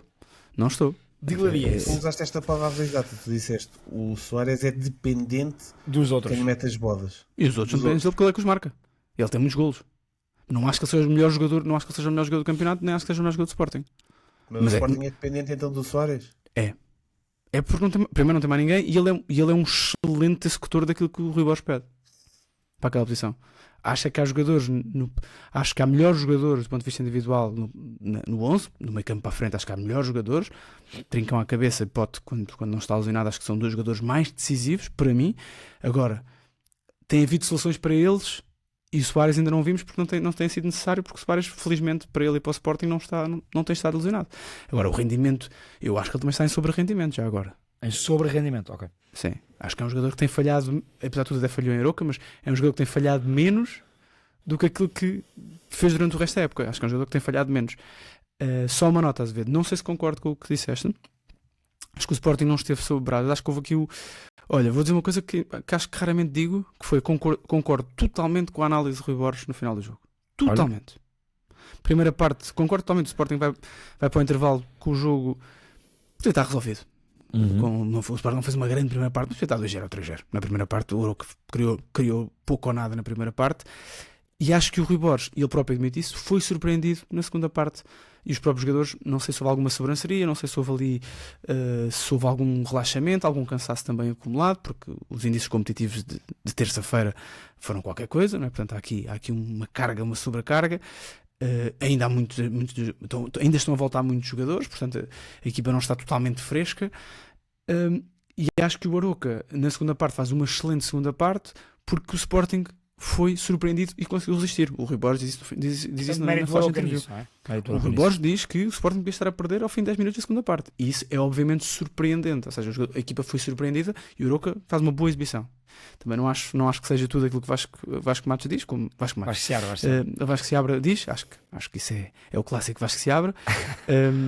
Porque a equipa joga sempre como nunca, mas perde sempre. Acho que é um exagero também. Acho que o resultado se ajusta. Acho que o empate também seria ajustável. Não, mérito ao Sporting. Sim, acho que é demais. Tem oportunidades, na segunda parte mais oportunidades, mas na primeira parte o Sporting tem várias oportunidades. Tem um falhanço escandaloso do Soares na primeira parte, na própria segunda parte, já depois desta entrada mais forte do Aroca, há oportunidades. O próprio Ilman tem um lance a acabar o jogo, uma bela defesa do guarda-redes. Portanto, Acho que o resultado é aceitável. O Sporting tem acima de tudo, e aqui acho que não foi estrelinha de campeão. Acho que o Sporting também fez por isso. Acho que o Sporting fez por marcar o segundo golo. E acho que o final é épico. Já agora, parabéns ao Sporting. Acho que a forma como o jogo acaba pronto, nós estávamos com dois amigos nossos que são sportinguistas. Não muito sportinguistas, pronto, vão sendo sportinguistas, mas não estão muito ligados. E é um lance, é daquelas que qualquer adepto de futebol gosta de ganhar uns Meio 95, cabeça, meio portanto, ombro, mas a bola lá entrou. é isso mesmo. Portanto, acho que apesar de tudo a vitória ser justa. Ok, deixa-me dizer, em relação a questões individuais, eu acho que nesta semana ficou bem patente nos dois jogos. E no Peraí, momento desculpa do lá, Sporting... falta o Mitofacto, falta responder ao Mitofacto. Ah, claro, pois é, tens razão. Guarda, desculpa, só para eu saber se digo mito ou facto. Eu sei a pergunta, mas O Sporting é Soares dependente. sim, é facto. Na minha opinião é, porque eu acho que isto é subjetivo, obviamente. Eu acho que o Ioannidis no lugar de Soares não faria o que o Soares faz. E o Ioannidis é muito bom jogador, mas são diferentes. E o Soares, e o Maia dizia isso, faz de facto aquilo que o Rui Borges quer. Soares é perfeito, com bola e sem bola. O Soares é um cão de caça sem bola. Ele não dá 1 milímetro aos defesas adversários. Ele é muito raçudo, tem fome de bola, tem fome de golo, tem fome de vitória. Eu gosto muito de jogadores assim. Ele está sempre ligado no jogo. O Soares não desliga dos jogos. Por muito que os jogos sejam 2-3-0, lá está ele a marcar mais em Alvalade. Isso é notório. E portanto acho que é facto. Acho que o Sporting é Soares dependente. Isto não invalida a boa organização ofensiva do Sporting. Portanto, toda a equipa do meio campo para a frente, não só do meio campo para a frente, o Sporting com bola funciona muito bem. É uma equipa de facto com bastante variabilidade e com muitos argumentos coletivos e individuais para fazer a diferença com bola. Mas depois de facto o Soares, quer sem bola, quer com bola, é muito agressivo. E esta agressividade, esta disponibilidade física no Campeonato Português faz a diferença. Portanto, Soares é sem dúvida fulcral. Olha, E o Sporting só para é dizer Soares dependente. o meu, e pegando no que tu disseste agora, é precisamente por esse teu último argumento que para mim é mito, porque a organização ofensiva do Sporting não depende do Soares. As bolas iam lá chegar na mesma, houvesse Soares ou não. Primeira fase de pressão, apesar do Soares ser mais agressivo, também ia ser igual, porque eu vou recuar aos tempos dos dinossauros, mas quando se dizia que o Porto era deco-dependente, é que era mesmo. O sistema de jogo do Porto mudava todo se o Deco não jogasse. Quando o Deco teve fora não sei quantos jogos, porque mandou uma bota ao árbitro, foram só 2 jogos, acho eu. Mandou uma bota ao árbitro, eu lembro-me perfeitamente que o Porto mudou muito nessa altura. Eu era miúdo, É mas aqui que se vê que agora está velho. estou cansado, isto é tempos de dinossauros. Mas lembro-me disto, o Porto mudava muito e nessa altura eu era miúdo, mas via muita bode. O meu irmão ainda via mais bode que eu, papávamos muita bode e eu lembro-me perfeitamente, falava com gajos mais velhos que diziam todos isto. Portanto eu tomava isto como uma verdade e o Porto mudava mesmo. E neste caso o Sporting não muda o sistema, não muda a forma de jogar, há de mudar a intensidade e se calhar as bolas dentro da baliza, porque nisso o Soares está implacável. Mas não me parece que o Sporting seja Soares dependente, porque tudo o resto gravita à volta do Soares e ia se manter igual. É por Então isso que concordas comigo que não é o melhor jogador do campeonato? para mim neste momento é. Ok.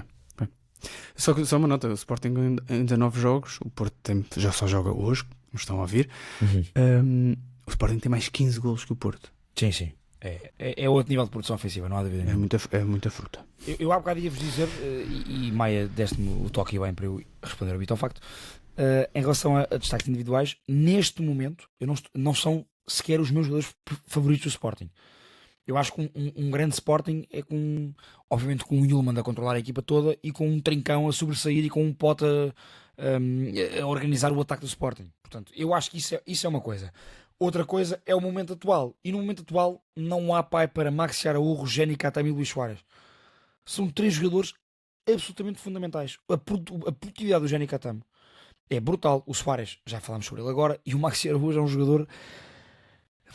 Por essa agressividade que eu dizia do Soares, o Maxi tem atributos técnicos que eu não esperava que ele tivesse, e ele tem uma abnegação, tem uma adaptação tática. Ele neste momento, para mim, ele é tão bom a lateral como extremo, e é muito bom nas duas. E portanto acho que estes 3 jogadores têm que ser notas do Sporting. Dou-vos essa, sim. Acho que Do Maxi? é importante olhar para o momento atual. Não, do Ah, Suárez. Nesta dinâmica, sim. Atualmente é capaz de ser o jogador mais decisivo do campeonato. Quanto ao Maxi Araújo, está tudo certo, menos aquele cabelo. Não é nada. Aquilo não é nada. Peço desculpa. Pá, não faz sentido. Já não tínhamos um momento de polícia da moda há algum tempo, ó guarda. Ando menos atento. Ando menos No atento. início Mas deste reparaste nas episódio, trancinhas do Maxi. tu tiveste no início deste episódio, tu é que Ora disseste, bem. comentem no YouTube e no Spotify se gostam mais de me ver com bigode ou sem bigode. Ora bem, A guarda, experiência obrigado. da moda que isto não há, Zé. Até porque eles sem bigode não sabem, não é? Tem que recuar a 2016. Ainda não havia podcast nessa altura. Ora bem. Muito Ora bem. bem. Muito bem. Olhem, pergunto se têm mais alguma nota. Eu gostava de saber a tua experiência, que foste a Alvalade ver o Sporting. certo. Uma vitória histórica do Sporting, já agora. Foi uma vitória histórica. Um ambiente até ao primeiro gol do Sporting muito abaixo do que eu esperava. Claramente, e nós sabemos que os outros do Paris Saint-Germain são, como a generalidade dos outros franceses, e neste caso em específico do Paris Saint-Germain, são muito organizados. Portanto, aquilo é festival. a toque de caixa. Os braços são movimentados todos à mesma ordem. Mas foi? Eu não tive atento. Foi. Até ao primeiro gol do Suárez, claramente um domínio de ambiente por parte dos franceses. Eu estava na central, eu estava ao pé da bancada de imprensa, da tribuna de imprensa, e bem sei que os adeptos de fora, mas isso também é no Dragão e na Luz, É a vida. estão agora lá em cima e portanto ouve-se mais, ecoa mais, mas de facto não senti aquele, quando digo isto até esse momento do gol de Suárez eu não senti a Alvalade a rejubilar com um corte na linha lateral, com um lançamento de ganho, e neste tipo de jogos isso faz a diferença. E isso fez a diferença nos últimos minutos, ainda com o empate e já depois assegurar o 2-1. São aqueles jogos em que tens de fazer pressão a sério sobre o adversário, tem que ter medo de estar ali, tem que saber. Achas que este sistema competitivo, até para os dois, achas que este sistema competitivo não pode perder um bocadinho isso? Ou seja, Como das quer casas dizer, de fora. sim, porque antes havia verdade, tipo, tinhas 3 equipas e portanto ias sempre jogar com um Tubarão em casa, era o jogo com o Tubarão em casa, e portanto havia sempre essa Magia. esse talismã, essa magia à volta desse jogo, e neste momento tu podes apanhar duas equipas grandes em casa e se calhar se fizeres uma boa competição até lá, nem precisas desses pontos, não é? E portanto eu já pensei sobre isso.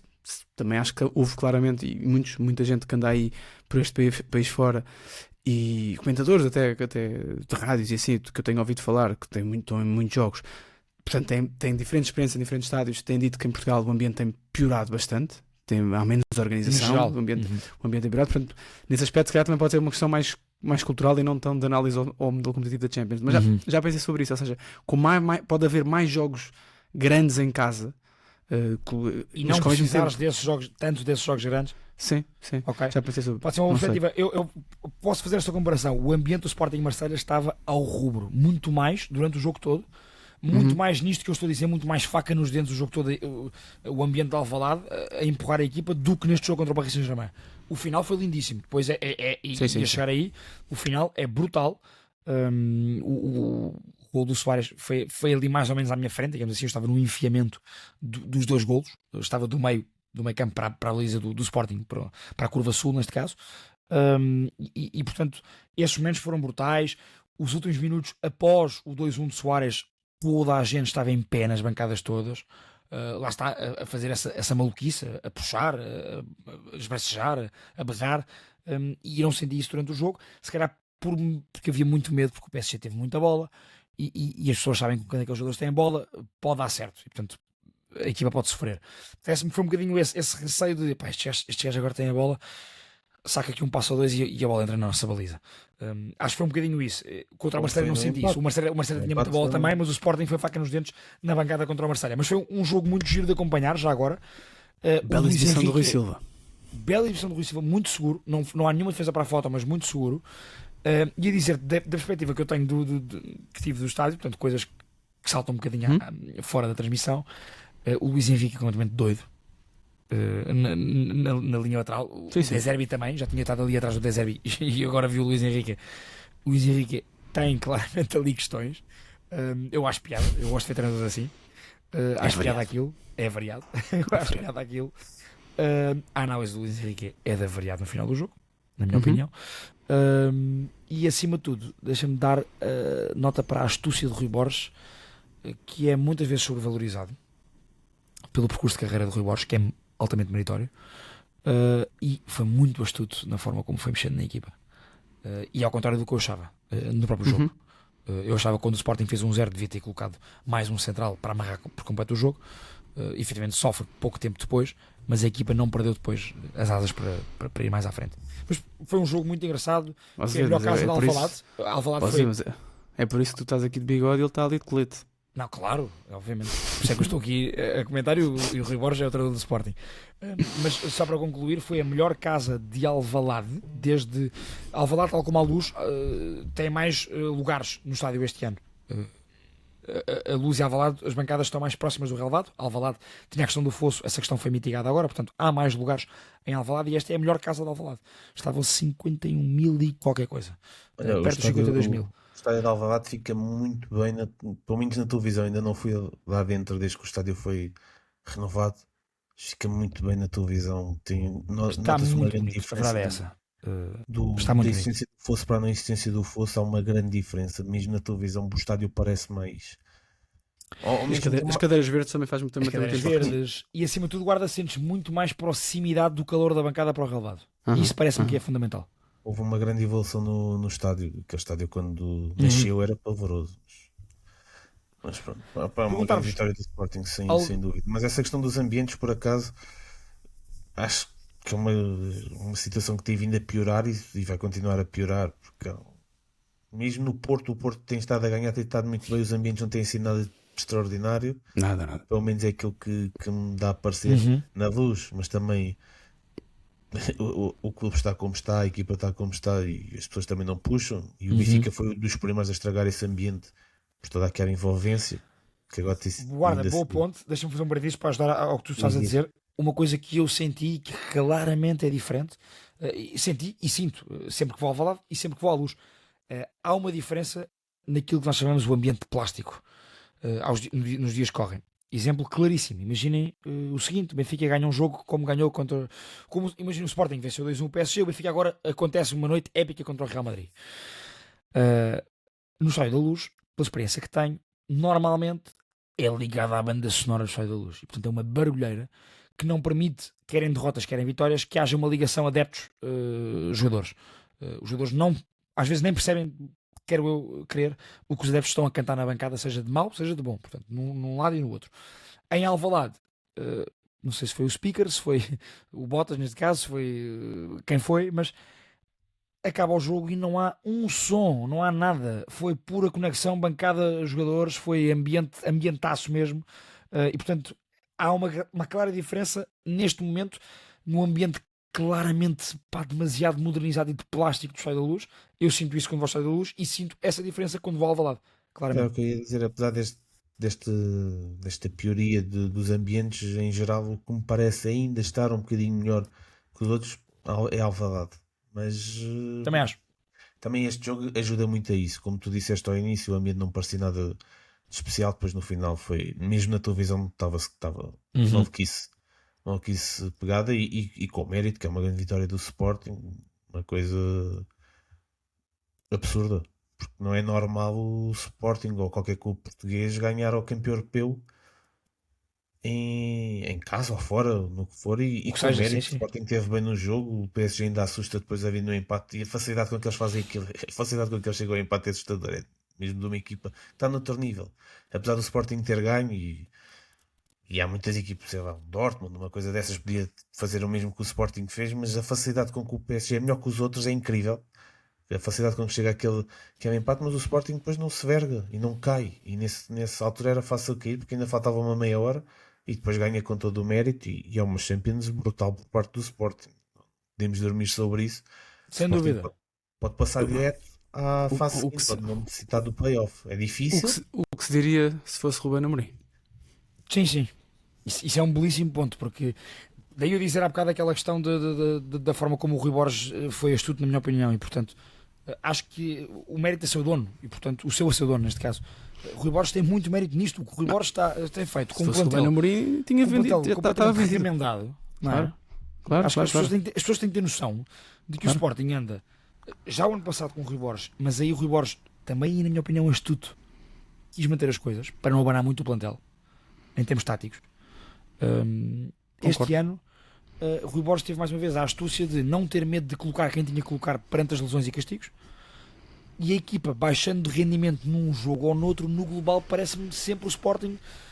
Vou dizer isto, dos três, parece-me sempre a equipa que está mais perto de ganhar o jogo, de marcar mais golos, de ser mais espetacular. E eu gosto Mas disso. a Eu grande gosto questão a grande questão do Sporting, do Rui Borges, o próprio Rui Borges admite isso, volto a dizer, excelente conferência de imprensa,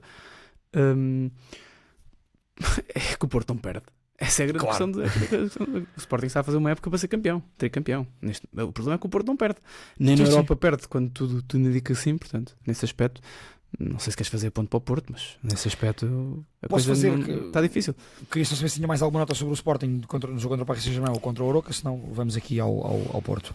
Não tenho mais nada a acrescentar. Pronto, então seguimos Siga. para o Fogo do Porto. Para quem está a ouvir-nos, ou o Porto joga hoje ou o Porto já jogou.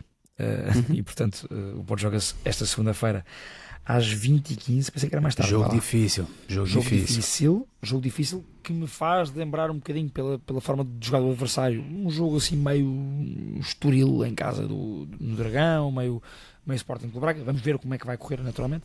Mas tem esta questão em relação ao Foco do Porto. Minha opinião, e vou perguntar-vos aos dois. Na minha opinião, o Futebol Clube do Porto de Francesco Farioli diferencia-se dos adversários em Portugal e inclui o Sporting e o Benfica. Benfica, naturalmente, mas também inclui o Sporting nisto. Diferencia-se dos dois e de todos para além da questão da bola parada, pela organização defensiva e, acima de tudo, pela dimensão física do jogo. Volto a dizer, uma equipa bem preparada fisicamente em Portugal, com qualidade individual como o Porto tem, atropela adversários na maioria dos duelos e na maioria dos jogos.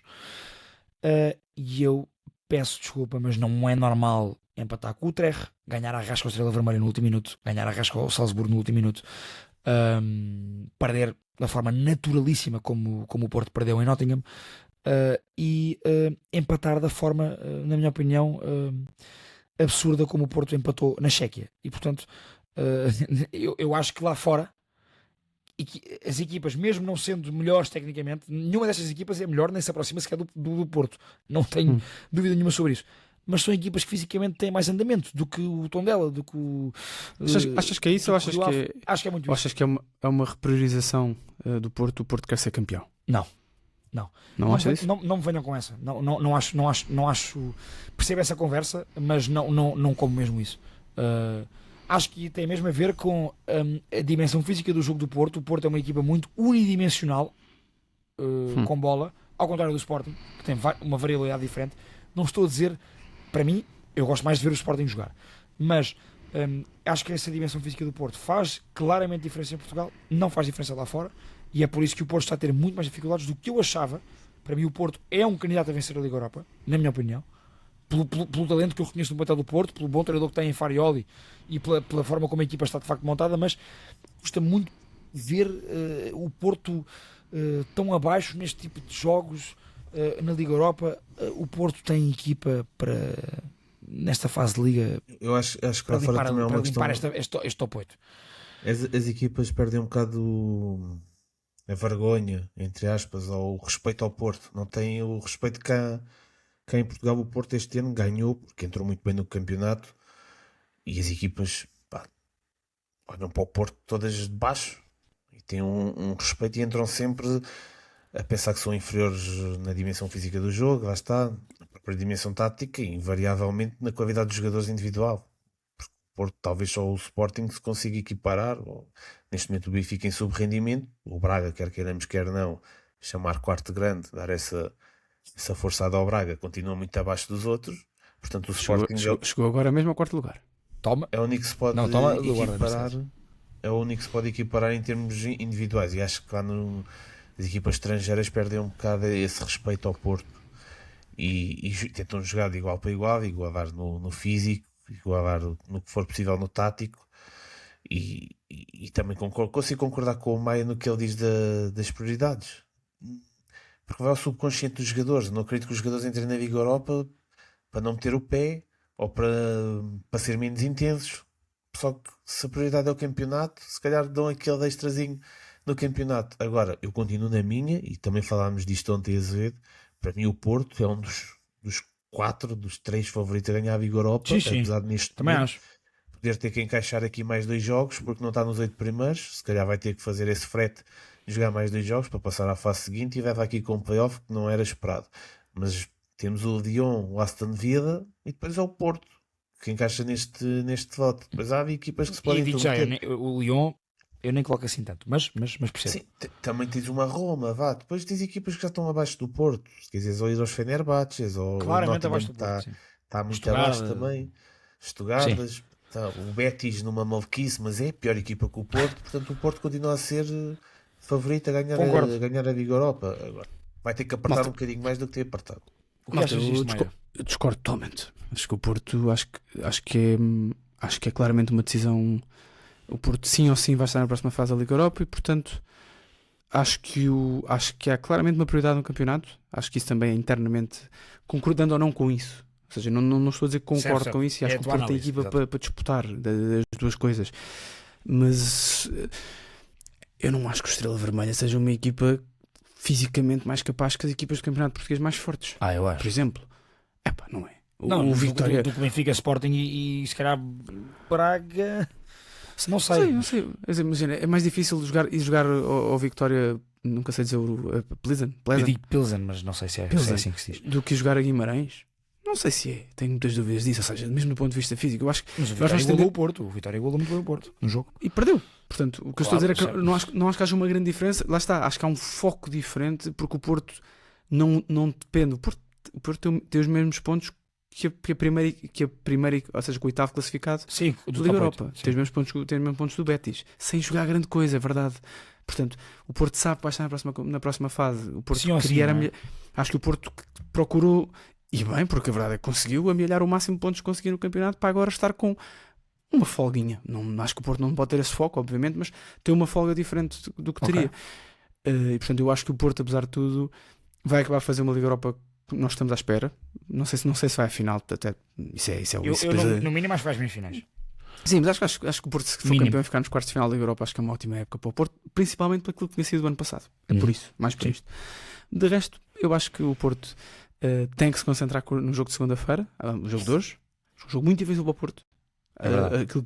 O jogo que eu vi agora na República Checa, eu por acaso vi o jogo, voltei a estar de licença, portanto estou aqui em casa e portanto vou conseguindo ver o que vou conseguindo ver. Esse jogo por acaso consegui ver, bateu certo aqui com cestas da minha filha e assim, portanto consegui ver esse jogo.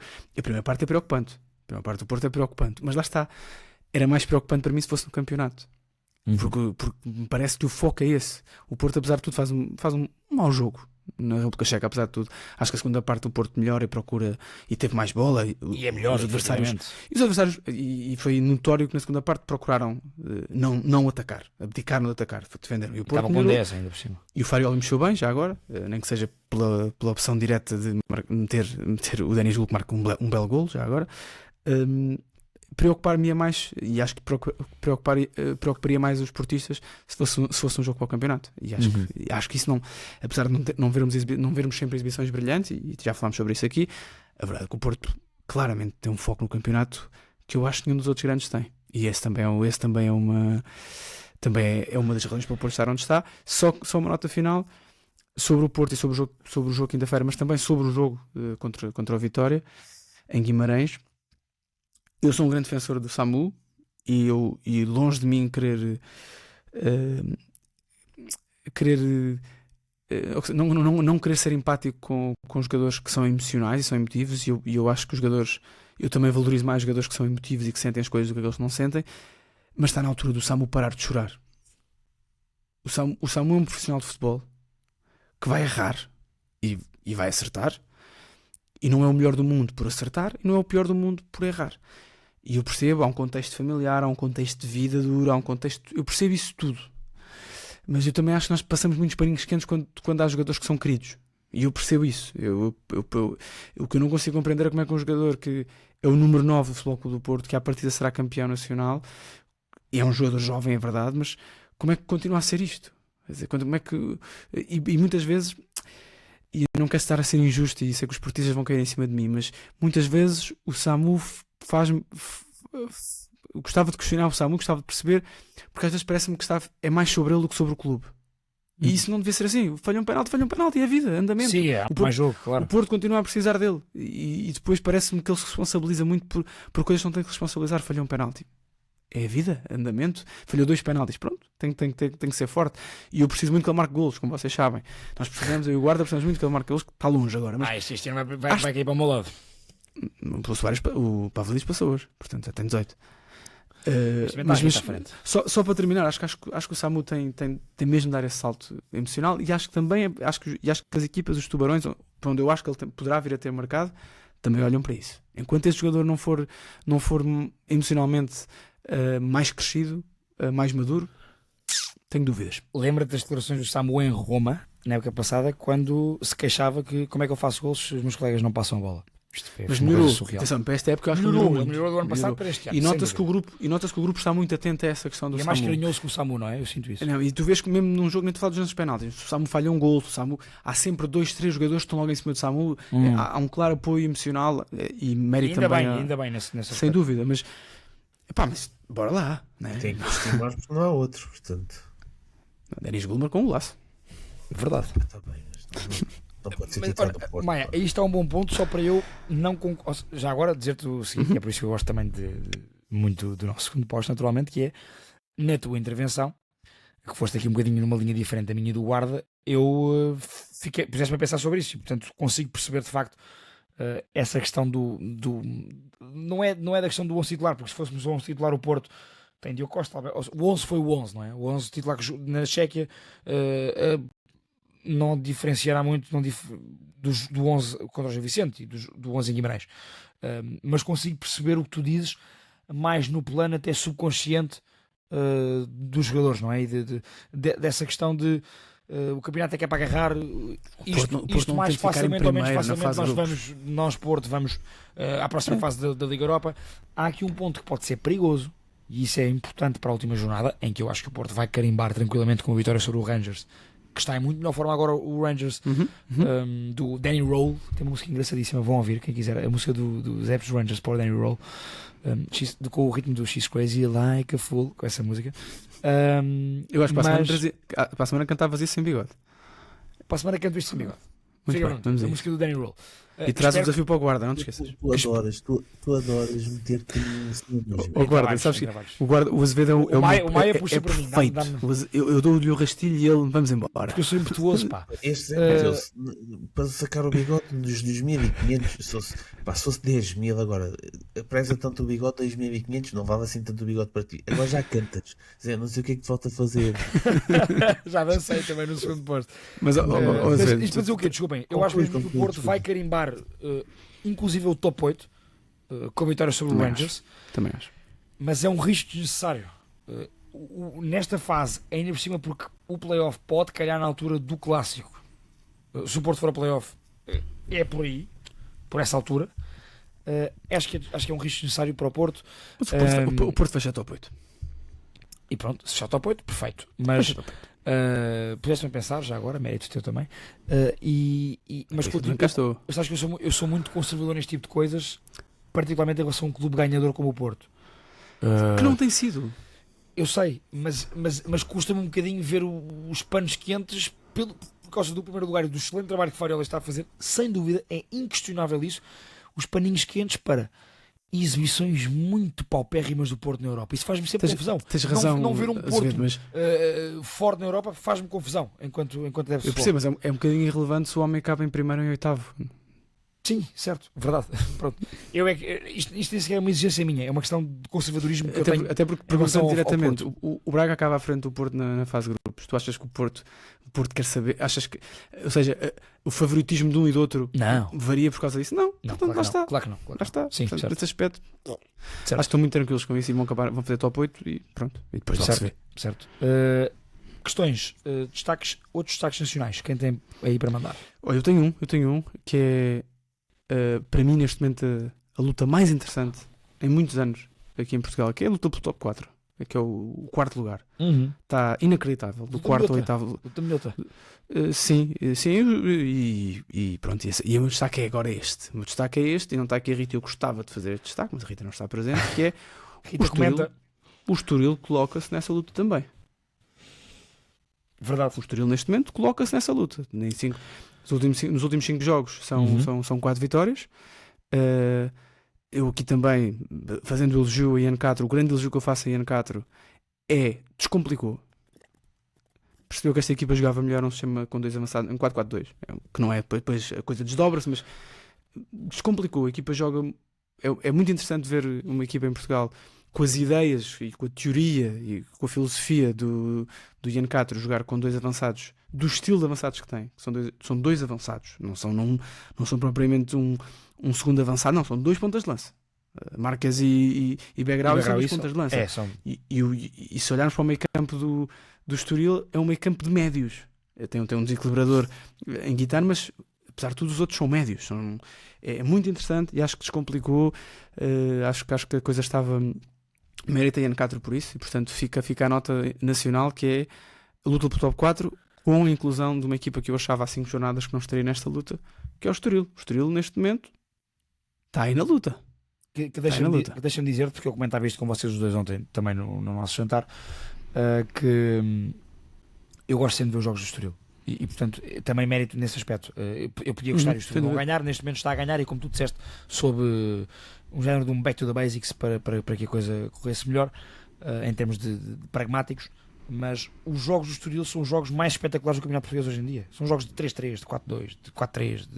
Portanto, são jogos que dão prazer a ver. Guarda, algum destaque nacional ou internacional? Sim, olha, tenho, e já falei disto com vocês também, mas trouxe para aqui. Vou tirar a segunda liga e vou falar do Clóvis. Porque para mim é impressionante a época que o Clóvis está a fazer. Não é um avançado de recursos magníficos, técnicos, mas é um avançado com muita presença de espírito e tem qualidade para andar na primeira liga tranquilamente.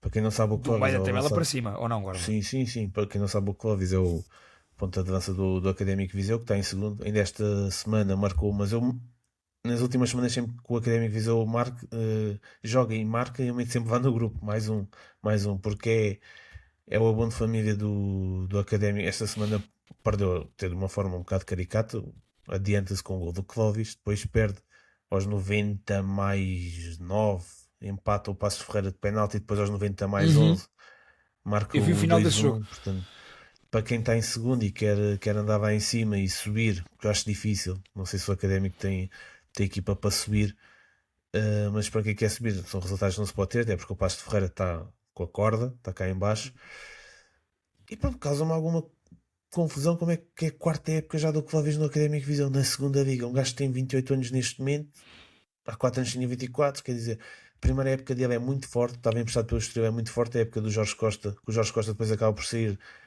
quando o Académico estava para subir. Foi uma coisa completamente estranha, que ele faz 31 golos em 43 jogos. É uma época estrondosa. O Académico acaba por comprá-lo, rendimento desportivo muito. Com 28 anos está na altura, se calhar, de dar algum rendimento financeiro, e não sei como é que equipas da primeira liga não equacionam ir buscar o Clóvis. Num Vitória Fala-se que ele é dava muito bem jeito. pago no Académico de Viseu. Guarda aí que há poucas equipas que possam, não é, oferecer aquilo. Olha, mas Não sei quanto é que é, não sei se- fácil. Não, Mas isso é um tema é engraçado, verdade que é porque bem pago. apesar de tudo, nós este ano, fora dos 3 grandes, é capaz de ser o ano que temos melhores pontas de lança no campeonato, pelo menos em termos de rendimento. E falo do Clayton, olha, o Pablo que saiu, falo do Paulo Vitor. Sim, Paulo Vitor, né? Sim. Eu não sei o nome. Não, mas há mais. O Begrau e Marques são só na mesma equipa. O homem o Chucho Ramírez que voltou, já tem 13 golos também no campeonato.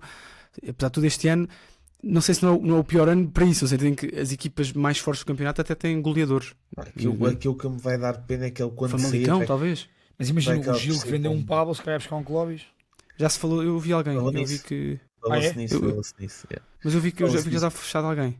Ou ia ser fechado alguém. Também agora vi, sim, confesso, não me lembro agora de quem.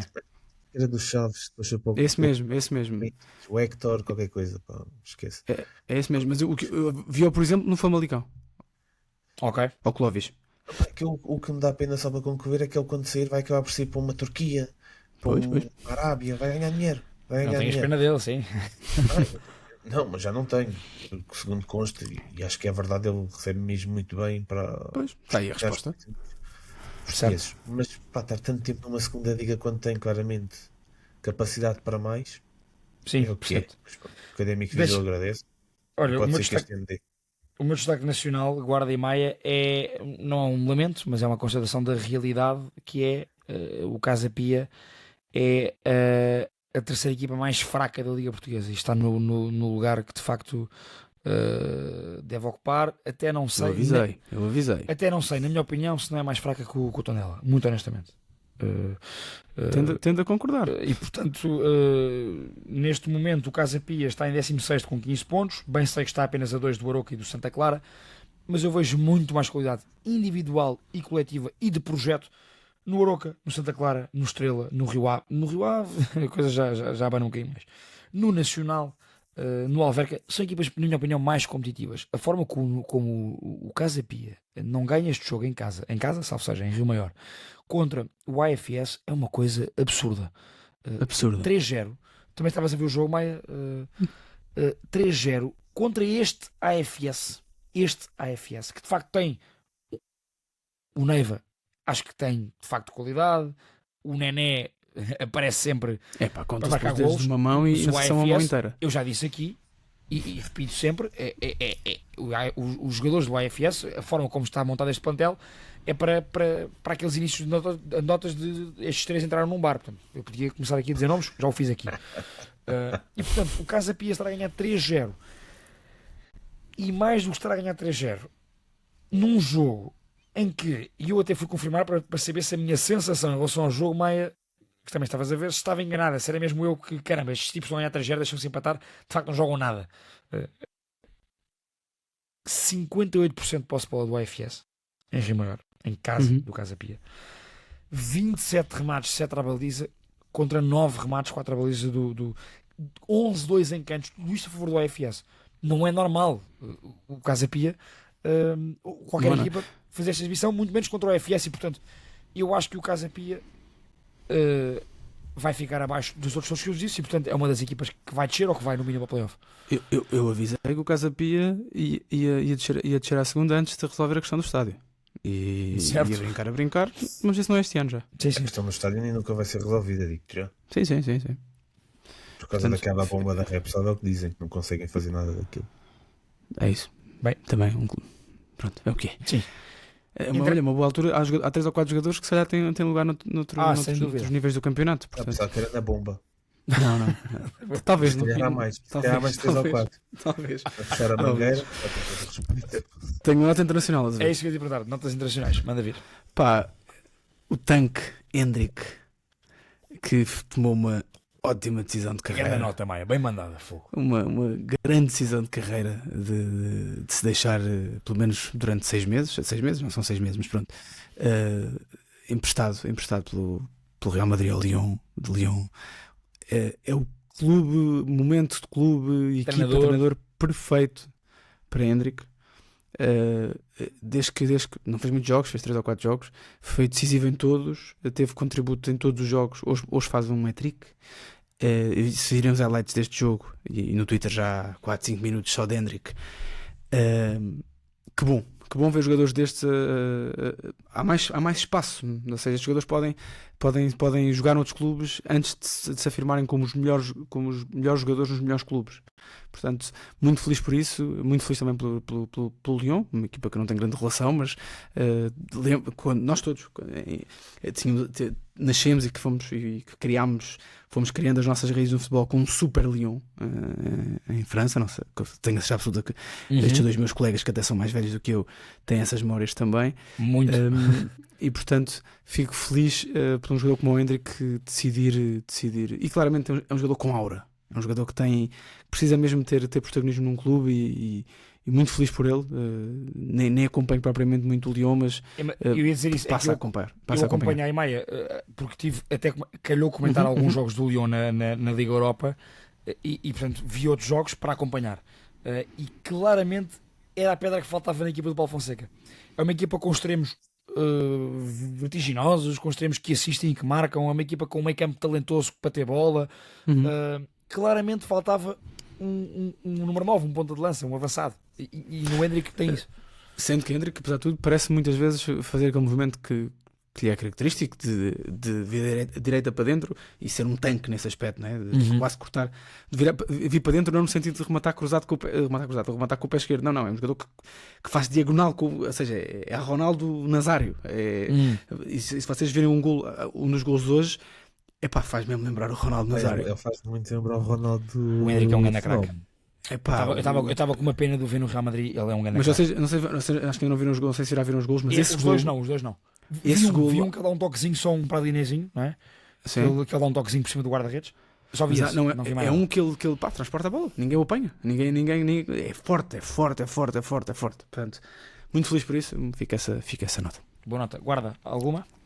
Eu não vou bater no Liverpool outra vez. Não há nada assim. Eu tenho uma guarda. Eu tenho uma que é do Nuno Espírito Santo. É que eu acho que ainda vai acabar à frente do Forest. Eu não achava nada disto há umas semanas, mas o momento e se calhar estes reforços, não pelo que estão a render individualmente em relação ao Tati Castellanos e ao Pablo, mas o momento é muito importante e se calhar o Nuno está mesmo talhado para isto. Está mesmo talhado para acabar. Se não andará moscada com os adjuntos. Não sei se viram o que se passou. Espetáculo. Ele não. Foi contratado para meter o Nuno na ordem, pelos vistos. Aí uma citada. Para correr mesmo. Uma citada no Twitter agora. Eu também não sei se aquilo é muito normal. Mas. Isto é o quê? Hã? O que Maia diz? Não, eu só ia dizer que acho que o Nuno Espírito Santo é um tema interessante porque eu acho que é mesmo daqueles que é 8 ou 80 em Inglaterra, a forma como olham para ele. Eu gosto muito dele. Já o estavam a considerar nas últimas semanas. Ou então acham que ele é um terrorista do futebol que só defende. Certo. Há muito esta visão sobre o Nuno Espírito Santo em Inglaterra. Muito. Neste momento o Nuno vai com 20 pontos, o West Ham, não é o Nuno, em 18º. Faltam 5 pontos para o Forest e para o Leeds.